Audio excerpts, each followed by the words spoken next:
नमस्कार, मैं आपके साथ वंदना राठौर। आप देख रहे हैं रोजगार डायरी के आधिकारिक यूट्यूब चैनल में आपका हार्दिक स्वागत है। हमें खुशी है कि रोजगार डायरी अब भोपाल मध्य प्रदेश और रायपुर छत्तीसगढ़ के प्रत्येक गुरुवार नियमित रूप से प्रकाशित हो रही है।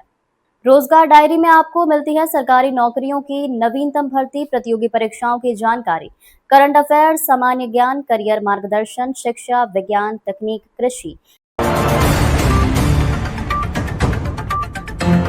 किसान भाइयों, डीएपी को कहो अब बाय बाय, क्योंकि आज हम आप लोगों के लिए लेकर आए हैं डीएपी का बाप। ये है प्राकृतिक खाद। ये प्राकृतिक सुपर रॉक आपके खेत के लिए क्यों जरूरी है, ये मैं आपको बताना चाहता हूँ। इसकी बनाने की विधि भी बताना चाहता हूँ। इसको बनाने के लिए हम बेड विधि से केचुआ खाद तैयार करते हैं। केचुआ खाद को फिर इस सीविंग मशीन के द्वारा छाना जाता है। यह है फास्फोरस, जो पौधे को मजबूत बनाता है और फास्फोरस की मात्रा को पूर्ण करता है। यह है बेंटेनॉइड, ये पौधे की जड़ों में पानी की मात्रा को बढ़ाता है। यह है माइकोराजा, जो मिट्टी की उर्वरक क्षमता को बढ़ाता है। किसान भाइयों, यह है पोटेशियम ह्यूमेट, जो पौधे की पैदावार को बढ़ाता है। फिर हम इन सभी के मिश्रण को इस मिक्सर में डालते हैं। अब इस मिश्रण को तैयार करके हम पैलेट मशीन में डालते हैं दानेदार शेप के लिए। फिर ये हमारी दानेदार जैविक खाद बनकर तैयार होती है। जी किसान भाइयों, इस खाद को तैयार करने के लिए हम कृषि वैज्ञानिक का मार्गदर्शन और सहयोग से इसे तैयार कर रहे हैं। किसान भाइयों, ये प्राकृतिक खाद 1 एकड़ में 50 किलो पर्याप्त है। किसान भाइयों, डीएपी खाद के लिए यहाँ वहाँ भटकना बंद करो, इस प्राकृतिक खाद का उपयोग करो और अच्छा मुनाफा पाओ, अच्छी पैदावार लो। किसान भाइयों, ये प्राकृतिक सुपर रॉक की जो खाद है वो मैंने मेरे खेतों में डाला है।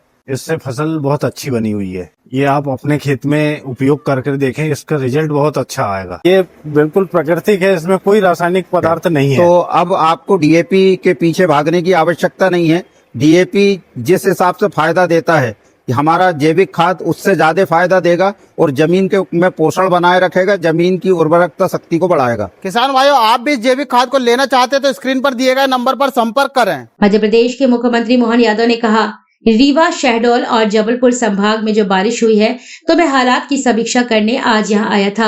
अभी बारिश बंद है और लोग राहत शिविरों से वापस अपने घर चले गए हैं, लेकिन जिनका भी नुकसान हुआ है उनको शासन की ओर से जो निर्धारित मुआवजा है वो दिया जाएगा। समय में जब यहाँ हमारे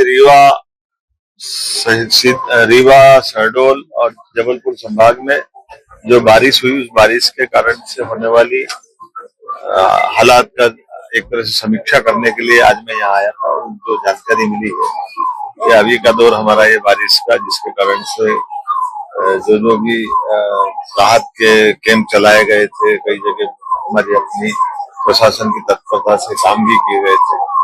अभी आज की स्थिति में तो बीते 2 दिन से बारिश बंद हुई है, तो काफी हद तक राहत कैंपों से भी अब लोग चले गए अपने अपने घरों में। लेकिन जिन किसी का भी मकान गिरा हो या जिनके जनहानि या पशु हानि या दूसरी प्रकार की कोई स्थिति है, उसमें शासन का जो निर्धारित मुआवजा वगैरह वो भी हमारे द्वारा दिया जाएगा।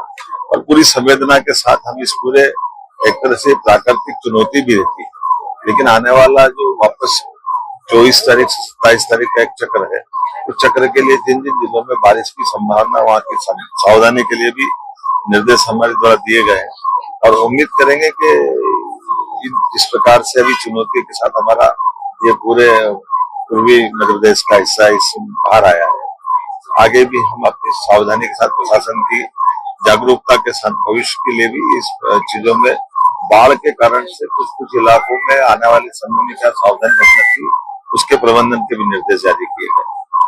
हम सब जिस प्रकार से आज एल नीनो के बाद ऐसा लग रहा था कि चुनौती का समय है, लेकिन एवरेज ये माना गया कि मध्य प्रदेश भर में 20% बारिश हमारी कम हुई। तो आने वाले समय में जो बाद की फसल है, वर्षा के बाद की, उस फसल में भी कम पानी की फसल लगाए, इस तरह के प्रबंधन करने के लिए भी हमने कृषि विभाग को कहा है। और उम्मीद करेंगे किसान भाई भी सब समझते हैं, हम सब मिलकर के इस पूरे मौसम के आधार पर ये फसल चक्र और अगला फसल चक्र भी ठीक समय स्वास्थ्य और राष्ट्रीय अंतर्राष्ट्रीय समाचार एक ही स्थान पर। यदि आप किसी शासकीय विकास विभाग, संस्था, विद्यालय, महाविद्यालय, विश्वविद्यालय, उद्योग या सामाजिक संगठन से जुड़े हैं, तो अपनी उपलब्धियां, समाचार, शुभकामना, संदेश या विज्ञापन रोजगार डायरी के माध्यम से लाखों पाठकों तक पहुंचा सकते हैं। हमारे YouTube चैनल को सब्सक्राइब करें, वीडियो को लाइक और शेयर करें तथा अपने सुझाव कमेंट में अवश्य दें।